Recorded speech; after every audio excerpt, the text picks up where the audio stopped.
Hello, everyone, and welcome to season 9 of Emily's Reading Corner. And this season, we're reading Little Women. Never read it before. Oh, two movies that I know about. There's probably some sort of mini series, but maybe not. Maybe there's just two movies.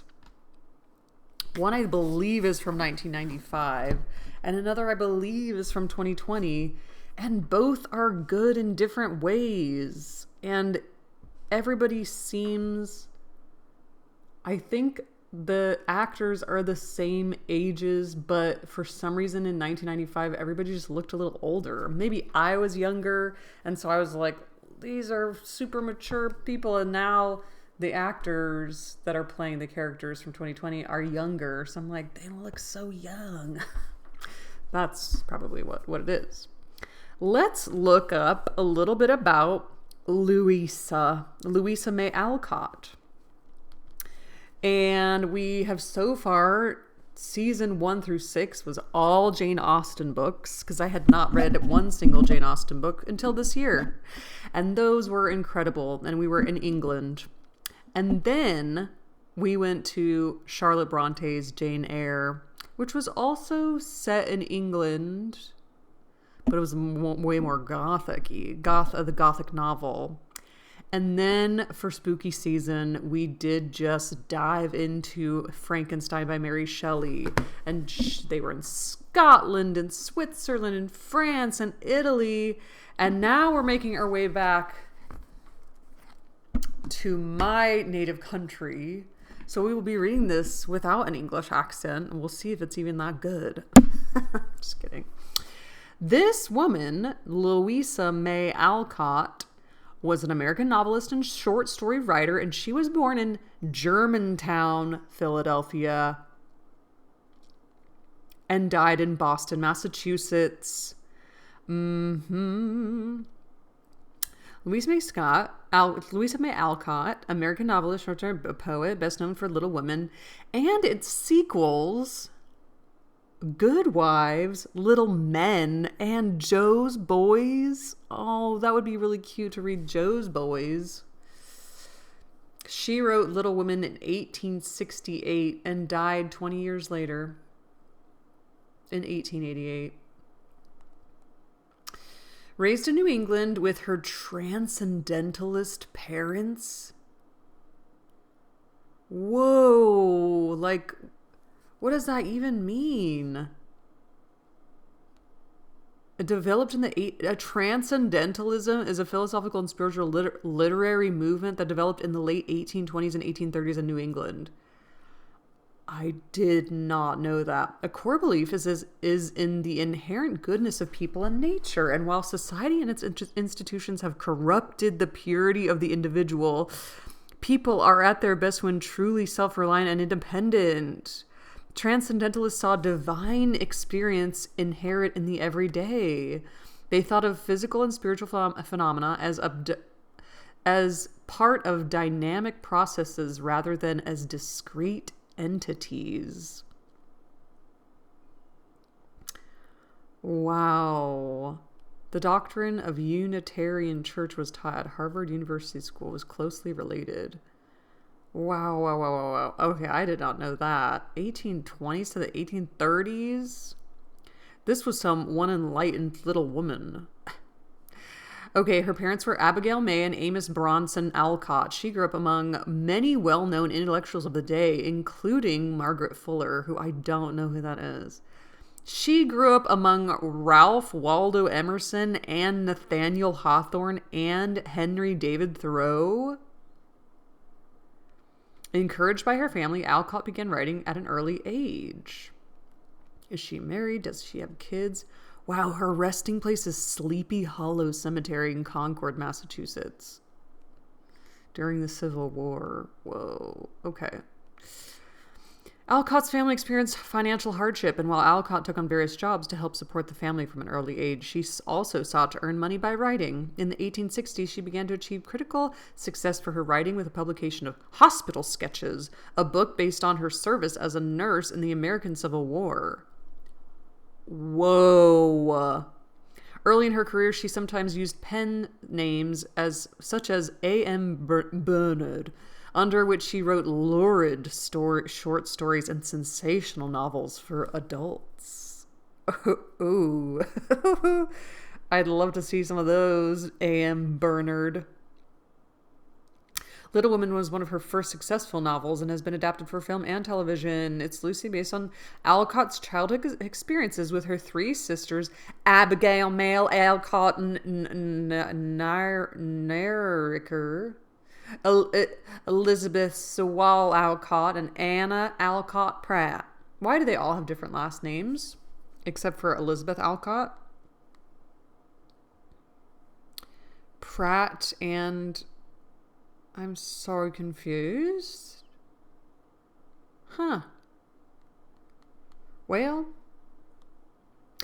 Alcott was an abolitionist and a feminist and remained unmarried throughout her life. She also spent her life in reform movements such as temperance and women's suffrage. Women's suffragette, Katie Nana. During the last 8 years of her life, she raised the daughter of her deceased sister. She died from a stroke in Boston on March 6, 1888, just 2 days after her father's death, and was buried in Sleepy Hollow Cemetery. Louisa May Scott has been the subject of numerous biographies, novels, and a documentary, and has influenced other writers and public figures such as Ursula K. Le Guin and Theodore Roosevelt. Wow. Abolitionist and a feminist and a suffragette. Good for her. This sounds incredible. Wow, to die from a stroke back then. Oh yeah, I wanted to check out who Margaret Fuller is because I don't know who that was. And it's like the only woman shown as one of her influences. Let's see, Sarah Margaret Fuller. I mean, sad Margaret. She said, I have a headache. Oh my God, I have a headache. Take my picture. Sometimes referred to as Margaret Fuller Ousley, American journalist, editor, critic, translator, women's rights advocate, associated with the American Transcendentalism movement also. Wow. She was the first American female correspondent and full-time book reviewer in journalism.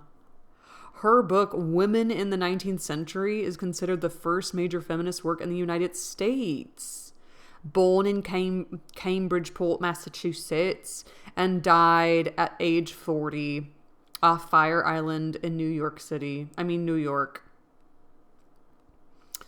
Wow. Her father died of cholera. Golly. Wow. Okay, hold on. Became the first woman allowed to use the library at Harvard. By the time she was in her 30s, Fuller had earned a reputation as the best read person in New England, male or female, and became the first woman allowed to use the library at Harvard College. Wow. When was she born? 1810 to 1850. Wow. Her seminal work, Women in the 19th Century, was published in 1845. I'm going to read that. I'm reading that book. A year later, she was sent to Europe for the Tribune as its first female correspondent. She soon became involved with the revolutions in Italy and allied herself with Giuseppe Mazzini. She had a relationship with Giovanni Osili, with whom she had a child. All three members of the family died in a shipwreck off Fire Island, New York, as they were traveling to the United States in 1850. Fuller's body was never recovered. I'd say foul play. Nobody dies in a shipwreck in the 1850s anymore. I bet you there is a conspiracy theory out there. Well, I guess Titanic happened literally 62 years later. And that was a really big ship. That's just sailing for you. Fuller was an advocate for women's rights, and in particular women's education and the right to employment. Fuller, along with Samuel Taylor Coleridge, wanted to stay free of what she called the strong mental odor of female teachers. She also encouraged many other reforms on society, including prison reform and emancipation of slaves in the United States. Many other advocates for women's rights and feminism, including Susan B. Anthony, cited Fuller as a source of inspiration, and also Louisa May Alcott. Many of her contemporaries, however, were not supportive, including her former friend, Harriet Martineau, who said that Fuller was a talker rather than an activist. Women need to stop bashing women. Whoa. Shortly after Fuller's death, her importance faded. The editors who prepared her letters to be published, believing that her fame would be short-lived, censored or altered much of her work before publication. This is sinister. She remained unmarried through her life, Louisa May Alcott. Wow. Despite having suitors and even an affair in Paris, Louisa May Alcott dedicated herself to her writing and her independence. She also took in her niece Lulu. That's such a cute name. Alcott was fiercely dedicated to her literary career and often referred to it as her main calling. That's so amazing that somebody just knows what their main calling is. Wow. She valued her freedom and independence, which she believed would be curtailed by marriage. Get it, girl. She felt that marriage was an economic proposition that would have put her in the position of losing control over her money and her work. Whoa. Alcott's life experiences are closely linked to the character of Jo March. While Jo eventually marries in the book, spoiler alert, sorry, it was a compromise Alcott made to satisfy her readers and publisher, not her original plan. I was surprised by that too, but then I thought, like, maybe it was just the time, like, you kind of had to marry. But Louisa May Alcott, Here's a famous quote by Louisa May Alcott. "There is always light behind the clouds. Don't let the sun go down upon your anger. Forgive each other, help each other, and begin again tomorrow. Far away in the sunshine are my highest aspirations. I may not reach them, but I can look up and see their beauty, believe in them, and try to follow where they lead." 1832. So everything is based around Jane Austen, because that's what started this. And Jane Austen did die in 1817. So this was, 15-ish whatever years later. Okay. I'll just see what this, look at this beautiful book. Look at this beautiful, gorgeous book. I'm sure I wonder if this is the type of book that I read that has like all the annotations and such as is. So I'll just read this little tiny quote, and maybe that'll be the end of this little introduction to Little Women. Ladylike Meg, artistic tomboy Jo, frail Beth, and charming Amy. Each March sister has her own dreams, struggles, and fears. With their father away serving in the Union Army, their eccentricities come in handy as they all work hard to help their mother keep the household afloat. So we are in America, where it sounds like, estates have never been a thing. People are just sort of like trying to make it. It is obviously the Civil War. It's the 1800s. And now I just feel bad, but I do want to know like the exact dates of the Civil War. I know when it was, but I can't remember the exact dates. Do you know what I'm saying?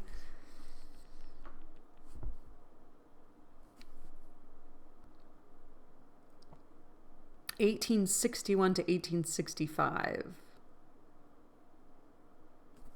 1861 to 1865? That seems so much shorter than what I was thinking. I guess.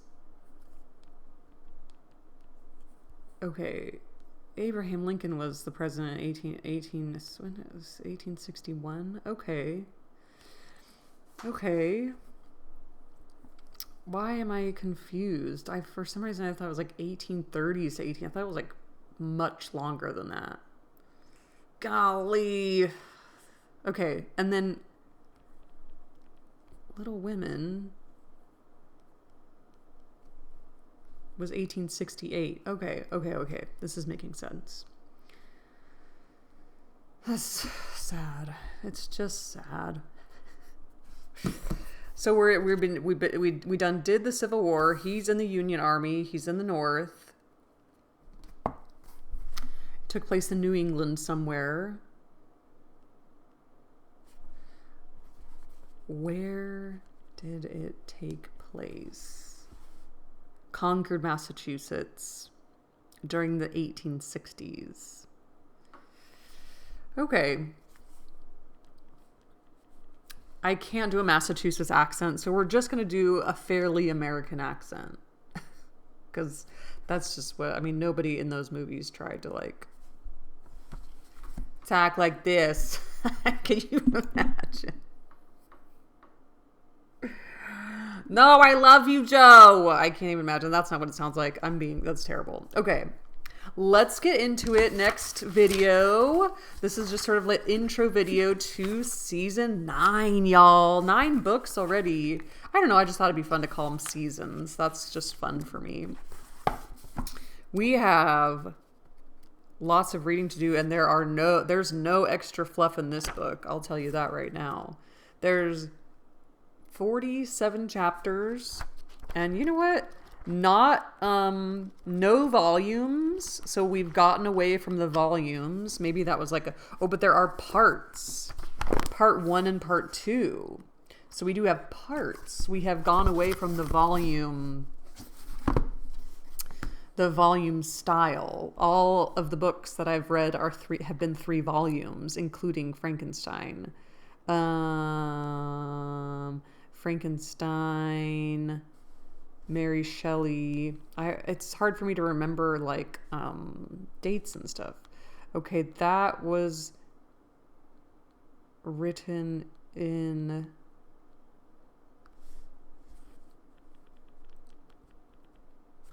when she was like 18 or whatever, 1816. Okay, so this is a lot further away.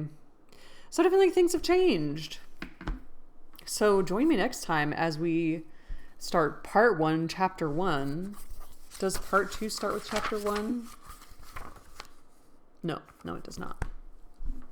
Part 1, chapter 1, next time on season 9 of Little Women. Whoa, by Louisa May Alcott. Why do I want to say Scott? Louisa May Scott? Who is that? Somebody May Scott. I can't think of it. Remember 5th of November is coming up. If you guys want to watch V for Vendetta, that's always fun to do. A fun 5th of November Guy Fawkes sort of fun thing to do. To me, that's fun. It gives you something to do on Wednesday. So there you have it. Enjoy whatever it is you're reading. Love to hear the comments. Thank you, everybody, for sticking with me as we just explore reading. And as I read out loud to you, it's my pleasure. And as we explore different books of the 1800s, and fascinating that in America, we said, I'm not doing volumes, I'm doing parts. That's already interesting to me. Happy reading to you, and ta-da!